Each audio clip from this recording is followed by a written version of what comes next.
ازيكم بنات عاملين ايه؟ انا هالة ثابت ميك اب ارتست. لو اول مره بتشوفيني اعملي اشتراك في القناه، فعلي زر الجرس ولايك وشير عشان يوصلك كل جديد.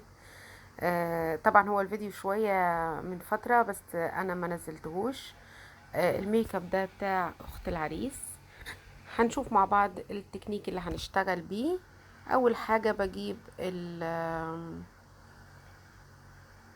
الواكس او الشمع بتاع الحواجب، ببدأ اثبت الحواجب، برفع الحواجب زي ما انتوا شايفين. بتأكد انه الحواجب بتاعتي، بقرب لكم الكاميرا اهو عشان تشوفوا الحواجب وانا بشتغلها. يمكن الكلام يكون متكرر يا بنات، بس حرفيا كل حاجة بنقولها صدقوني بتستفادوا بيها وبتطبقوها. وناس كتير بتبعتلي بتقولي كل حاجة شفناها منك طبقناها بجد، استفدنا كتير. وانا ببقى مبسوطة جدا لما احس ان انا افدت حد. تمام كده حطيت الكونسيلر بتاع مية سينما اللي انا بنضف بيه تحت الحواجب، وهجيب فرشة فلات ابدأ ارسم او انضف تحت الحواجب. بنضف وبرسم الحاجب. هتلاقوا بعد ما بنضف كمان رسمة الحاجب بتطلع سهلة جدا. وبرضو لو عملتي الحاجب وبعد كده نضفتي برضو الاتنين صح. دي ام العريس اللي بتتمشى ورانا،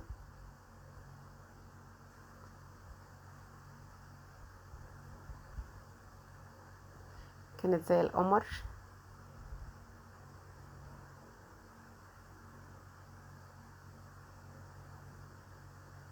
تمام نضفت كده تحت الحواجب. احنا هنعمل لوك سبوت لايت. سبوت لايت يا بنات يعني الشادو الغامق في الجنبين، وبعمل زي نص دايره كده هتشوفوا بنفسكم. وفي النص بدي الجليتر او اي حاجه اللي انا عايزه انور بيها الجزء ده زي ما انتم شايفين كده.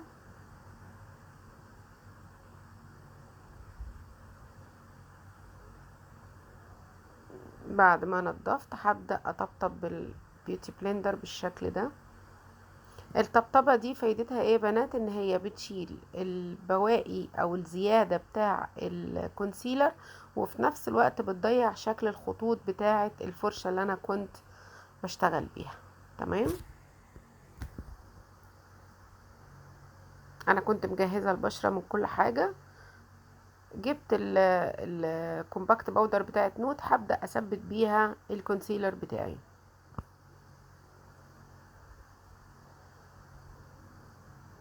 تمام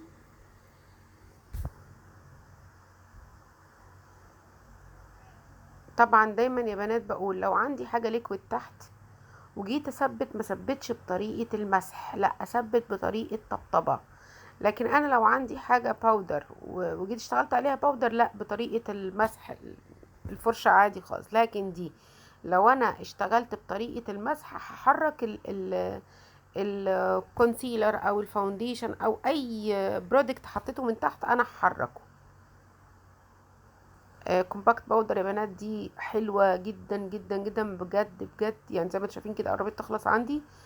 بس بجد من ضمن الحاجات الرائعة جدا اللي انا اشتغلت بيها في كام حاجة، يعني انا تحت التجربة بشتغل فيهم، وبإذن الله هقول لكم رأي كامل وافي عنها. مش بعمل اعلان لحد ولا يعني ما بديش اعلانات لحد. انا كل الفكرة ان انا حاجة اشتغلت بيها وحابة افيدكم معايا. تمام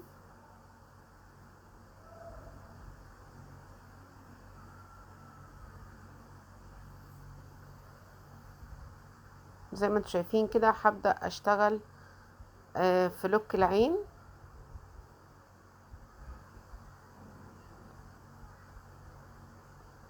اللي عنده اي اسئله يا بنات يبعتلي. وبالنسبه للقصص اللي احنا ابتدينا لسه انا هقول لكم بقى انا هعمل ايه دلوقتي. انا دلوقتي هبدا باللون الانتقالي. اللون على اورنج فاتح خالص كده زي ما انتم شايفين. عايزه برضو تبداي اللوك نفسه وبعدين تشتغلي باللون الانتقالي، بس انا حابه في اللوك ده اشتغل باللون الانتقالي. شايفين شكل ايدي بيعمل ايه؟ انا بشتغل بحركة دائرية. طبعا دايما بقول يا بنات الدمج رقم 1 و2 و3 في نجاح اللوك بتاعك. بالنسبة بنات للقصص اللي احنا بدأنا سلسلة كبيرة منها ان شاء الله، يعني هنتابع كده، واللي عندها اي قصة بتاعت صاحبتها، بتاعت اختها، بتاعت قريبتها، بتاعت حد معرفة وحابة تستفيد، احنا بدأنا من امبارح بأول قصة، ونتمنى يا رب تكون صاحبة القصة استفادت من آرائكم. تحاول ربنا يعني يفرح قلبها ويهدي سرها. تحاول بقى تستفيد من كل رأي تحس ان هو قريب من قلبها، وان شاء الله ربنا يفرح الجميع. زي ما انتم شايفين كده عملت اللون الانتقالي بتاعي بالشكل ده.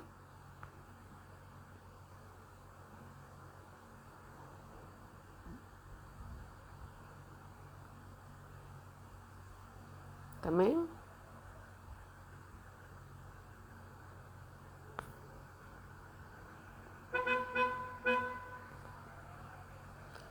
خلصنا اللون الانتقالي. هبدأ ادخل دلوقتي احدد الجزء بتاع العين اللي هو يعني قدام وفي الاخر العين، في بداية العين واخرها.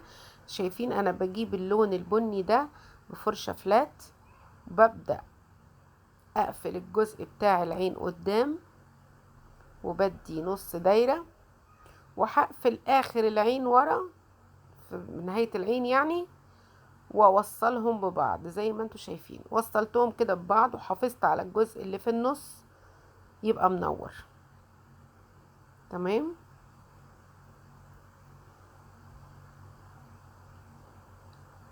نفس التكنيك هيبقى في بداية العين وفي نهاية العين، وبعمل نص دايرة زي ما انتوا شايفين يا بنات.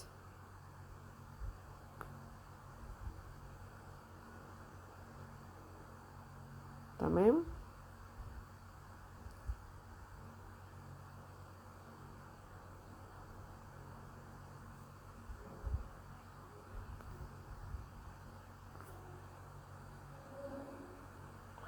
هبقى ابدأ ادمج بقى بالشكل ده.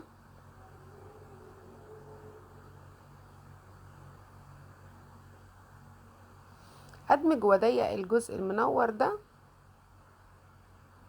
زي ما انتوا شايفين.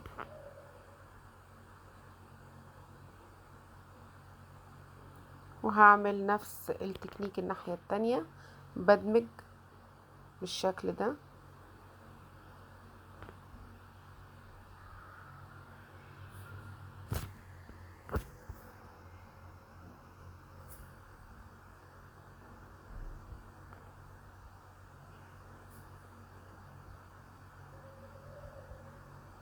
بتأكد انه الدمج بتاعي معمول صح.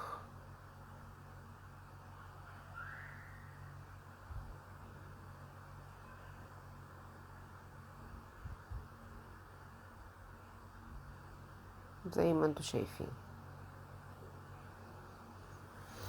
شايفين انا لسه ما حطيتش الجزء اللي فيه اضاءة، بس بجد اللوك طالع حلو جدا.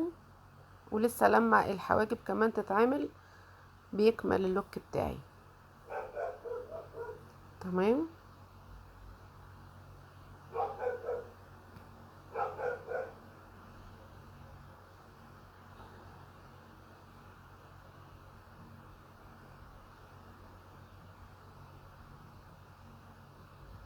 تمام جدا.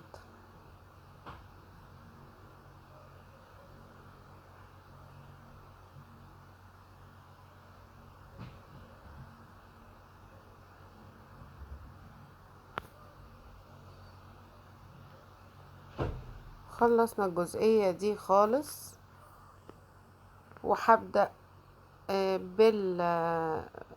بالسبونشة دي احدد شكل. شايفين لما حددت شكل العين من ورا شكلها عامل ازاي، حلوة قد ايه. تمام.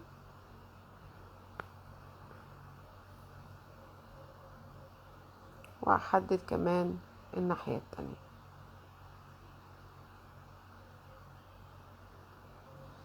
تمام جدا.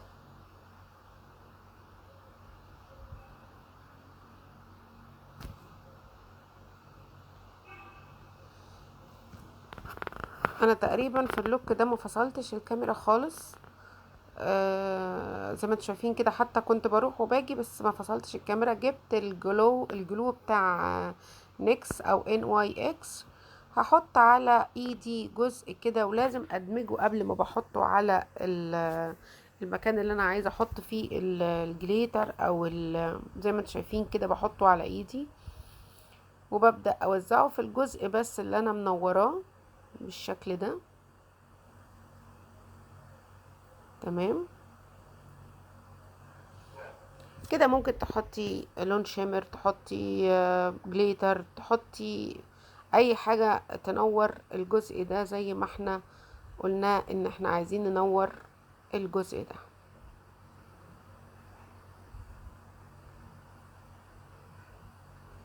تمام.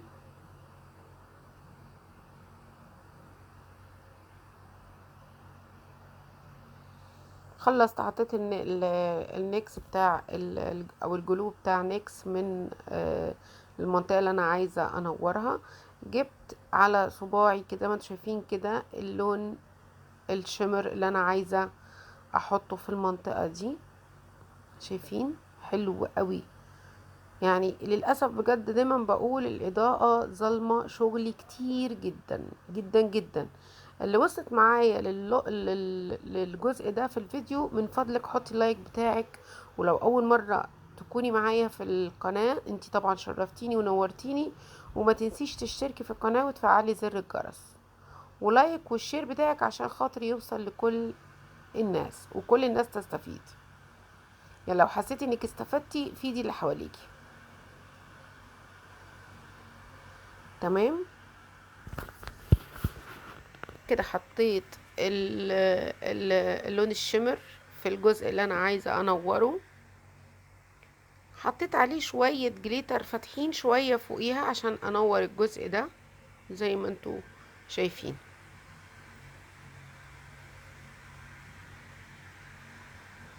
وببدأ انضف حوالين الجزء ده عشان لو في اي جليتر ولا اي حاجة راح ناحية اللوك بتاعي انضفه. تمام.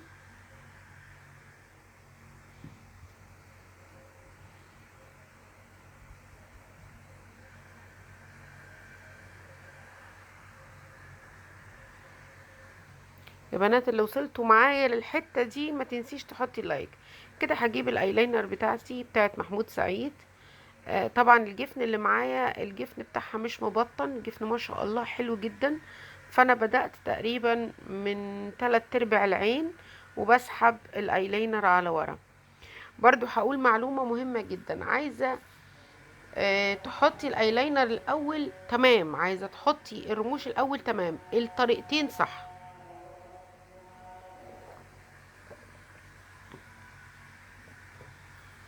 تمام كده. خلاص خلصنا العين الاولانية وسحبنا الايلاينر على ورا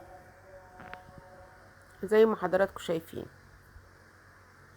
هعمل العين التانية زي ما انتم شايفين من 3/4 العين وبسحب خط واحد بطلع بيه على فوق. وبرضو اقول تاني، الخط اللي بطلع بيه على فوق يا اما بطلع بيه على فوق وارجع اعمل المثلث بتاعي واملاه، يا اما بسحب الخط على فوق وبعد كده بسحب الخط التاني من تحت واطلع بيه على فوق. المهم انه الطريقتين يا بنات صح. تمام. خلصت الايلاينر بالشكل اللي حضراتكم شايفينه.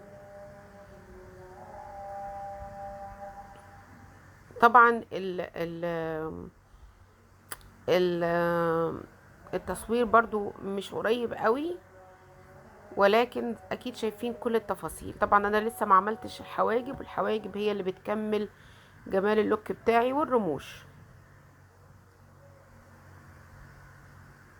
تمام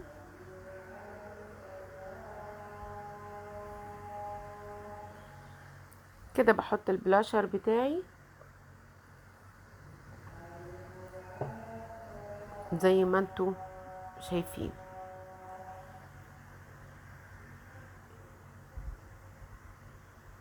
كل تركاية بتعمليها في الشغل بتاعك تجمل شغلك. كل خطوة بتعمليها بتحسي انك روحتي في حتة تانية خالص. شايفين البلاشر وانا لسه ولا حطيت اي رموش ولا اي حواجب ولا اي حاجة؟ بصوا ال اللوك عمل ازاي.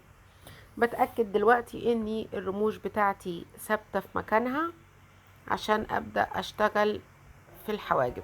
سوري، اتأكد ان الحواجب، شعر الحواجب ثابت في مكانه. هبدأ دلوقتي اشتغل الحواجب يا بنات. من فضلكم اللي نسيت اللايك تحطوا من فضلكم بعد اذنكم.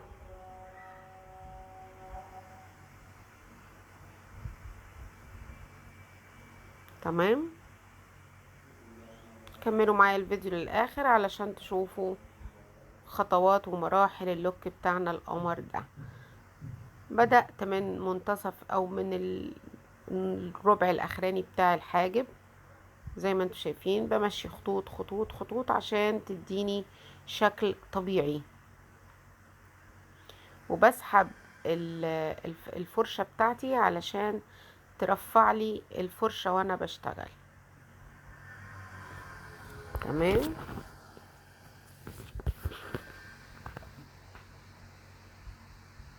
زي ما انتم شايفين.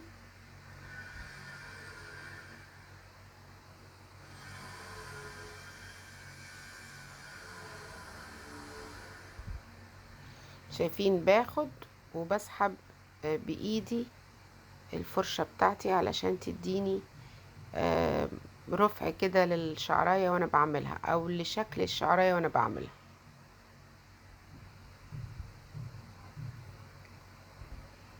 تمام جدا.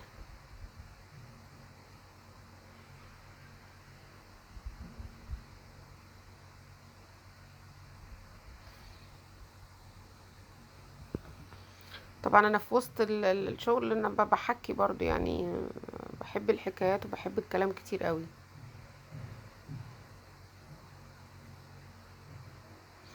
تمام،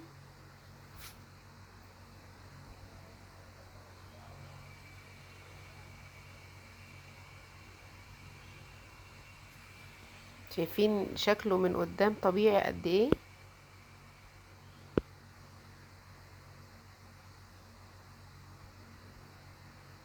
تمام،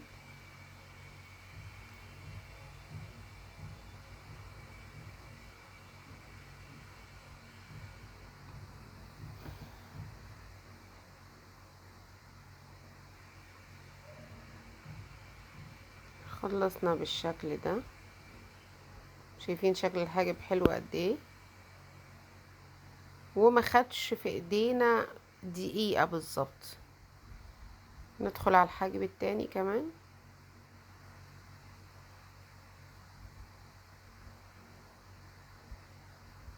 زي ما انتم شايفين سحبت اخر الحاجب كده برضو بطريقة الخطوط عشان تبان طبيعية.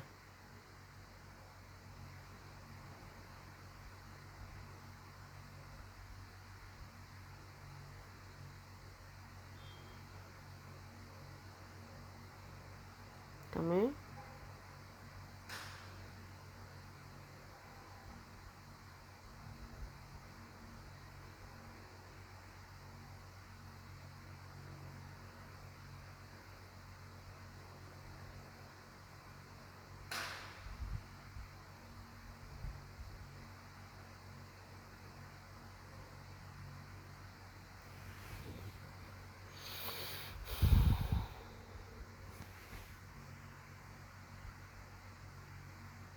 زي ما انتم شايفين كده يا بنات الحواجب. انا سايباكم تتفرجوا براحتكم عشان تستفيدوا، مش عايزه اتكلم كتير.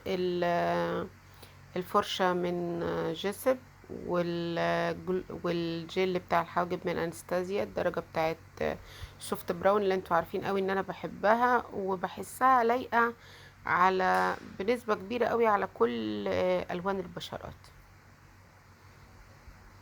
يعني ولا هي فاتحه ولا هي غامقه قوي، زي ما حضراتكم شايفين.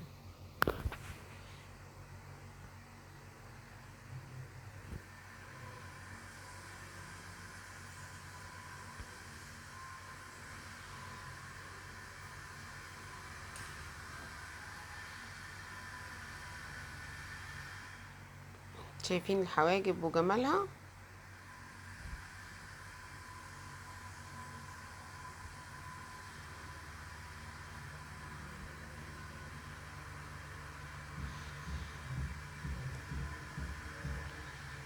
تقريبا الحواجب كده قربت تخلص.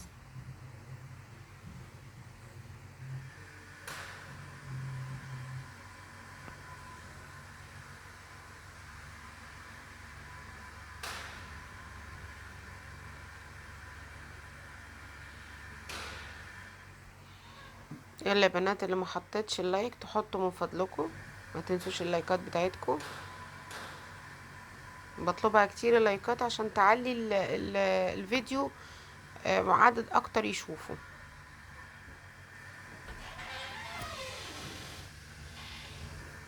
انتي تعملي بطاطس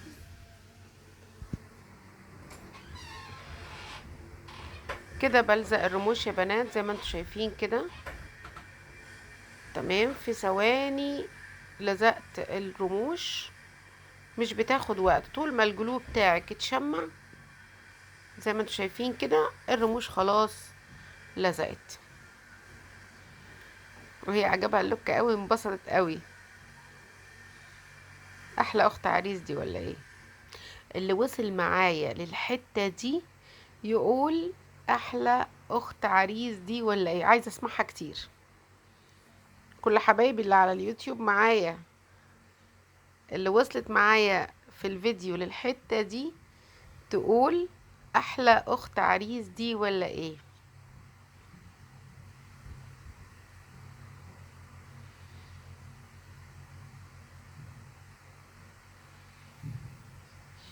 كده بحط في اماكن الاضاءة اللي انا عايزة انورها. انا بحب احط الاضاءة بتاعتي يا بنات بايدي، الدفى اللي موجود في ايدي بيثبتها زي ما انتم شايفين. على فكرة هي كمان كانت عروستي يوم فرحها، هحاول ادور لكم على صورة ليها يوم فرحها وقولوا لي اللوك بتاع الفرح. هو طبعا اكيد لوك الفرح طبعا اكيد هيبقى قمر.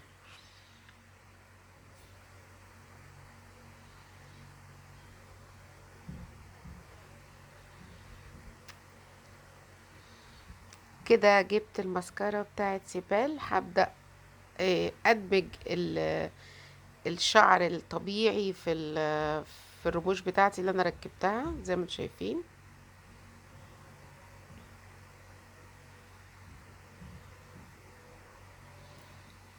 مبسوطة قوي هي باللوك، وانا كمان مبسوطة قوي. هي دايما حظها حلو قوي معايا في الميك اب بتاعها.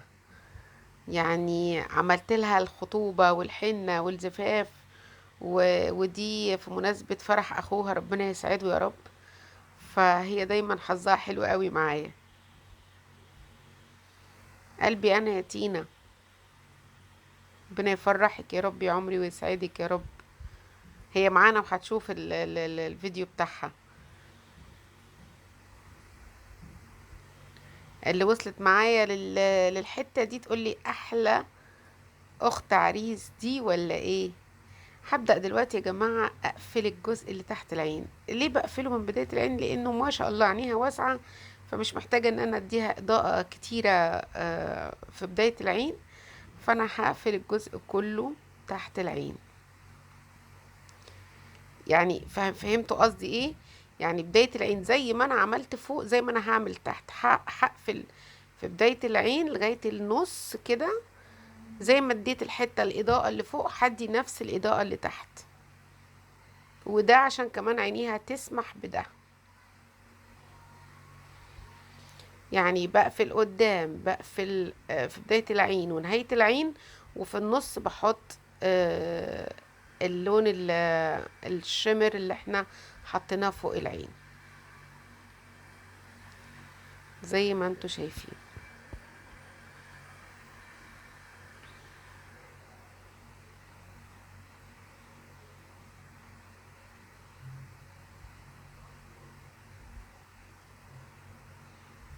تمام.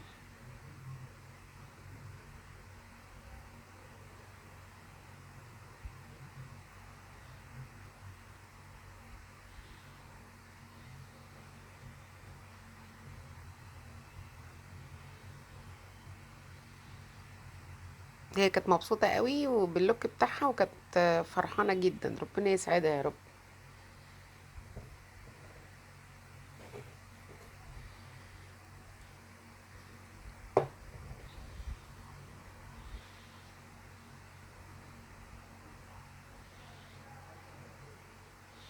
تمام كده ببدأ احط اللون الشمر في الجزء اللي انا سبته.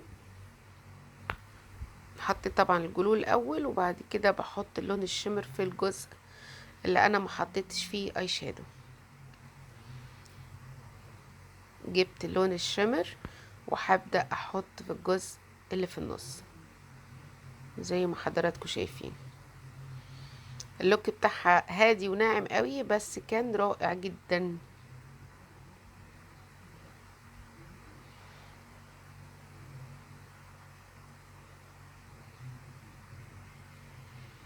تمام.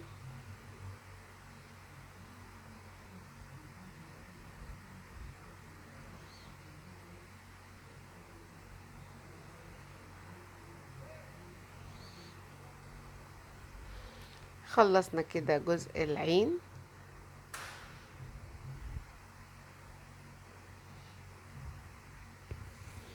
وهمسكر او هعمل مسكرة للرموش السفلية بالشكل ده. ميزة يا بنات الفرشة بتاعت سيبال ان هي الشعر بتاعها صغير جدا جدا، فعايزة اقول لكم بيجيب الشعر صغير وبيكثف كثافة حلوة جدا. هي عموما رائعة، لازم تجربوها وقولوا لي رأيكم فيها. هي بتقول لي واو، عجبها اللوك. تمام كده هبدأ اعمل اماكن الاضاءة اللي هي فوق الخد، وباخد جزء من تحت العين زي ما انتم شايفين، والناحية التانية برضو فوق الخد، والمنطقة اللي جزء العين تحت العين بسيط.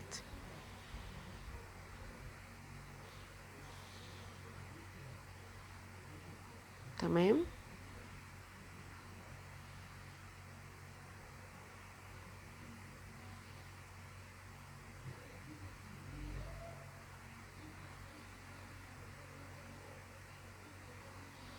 حكاية كده بتأكد منها، وزي ما انتم شايفين يا بنات بعد ما بخلص الهايليتر بمشي بالفرشة كده عشان اتأكد ان كل حاجة اتدمجت صح.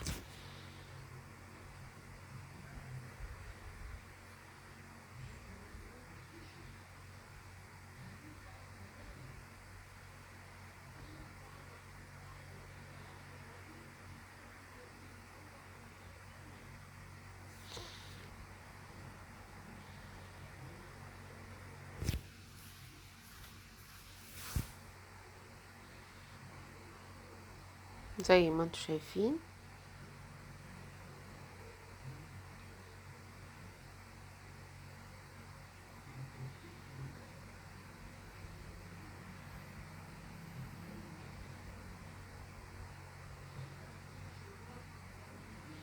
خلصنا تقريبا اللوك بتاعنا، باقي الروج بتاعنا.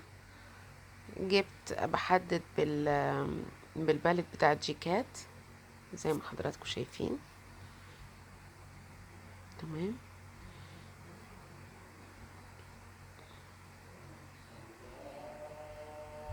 تمام بحدد بالشكل ده.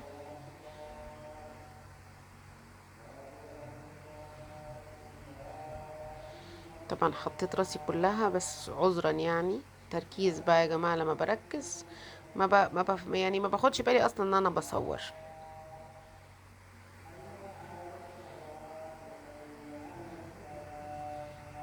زي ما انتم شايفين كده. جبت روج بتاع ميبلين. طبعا الميبلين يا بنات بجد من الافضل الروجات اللي انا اشتغلت بيها في ثباتها. ثابته ثبات رائع جدا يعني. انا شخصيا لما بستخدمه ممكن اقعد يوم كامل لا يعني ما بيتحركش من مكانه. طبعا انا مش فاكره الدرجه لان انا بعمل المونتاج في البيت، فانا مش فاكره الدرجه بصراحه. وبعدين اختيار درجات الروج طبعا ده يرجع لذوقك، يرجع لذوق العميله، يرجع للوك بتاعها. فكل حاجه بتناسب حاجه يعني. فزي ما انتم شايفين الروج مناسب جدا جدا جدا للوك بتاعها. يا رب تكونوا استفدتوا من الفيديو النهارده. ويا رب تكونوا خدتوا معلومة او جملة ولو بسيطة جدا جدا تستفيدي بيها. آه، اللوك كان بسيط، كان سهل جدا، كمبتدئة تعمليه بسهولة جدا جدا، وما تقلقيش وما تخافيش. اشوفكم دايما على كل خير الدنيا. زي ما انتم شايفين كده كده انا قبل ما اقفل معاكم الفيديو، معلش يعني قبل ما اقفل معاكم الفيديو هقول لكم ايه الرشه الاولانيه وايه الرشه التانية عشان تبقوا عارفينها. الرشه الاولانيه اللي هي الفيكس بلس اللي انا برشها اصلا في الاول قبل ما بشتغل اصلا. الرشه الفيكس بلس كده انا عشان قالت لي ان انا حاسه ان هي عينيا شويه ملزقه ببعضها، فحاولت افكهم من بعضهم زي ما انتم شايفين. الفيكس بلس وظيفته ان هو هيضيع شكل الباودر اللي موجود في البشرة، تمام، او هيخفيها، هيدي شكل البشرة شكل طبيعي. فدي اول رشة. الرشة التانية اللي هي الفيكس سيتنج. الفيكس سيتنج ده مثبت الميك اب. الفيكس بلس من شارلوت والفيكس سيتنج من كيرولان. ادي الفيكس سيتنج اهو، ده المثبت بتاع الميك اب، هو ده المثبت مش الفيكس بلس. برش رشة من بعيد قوي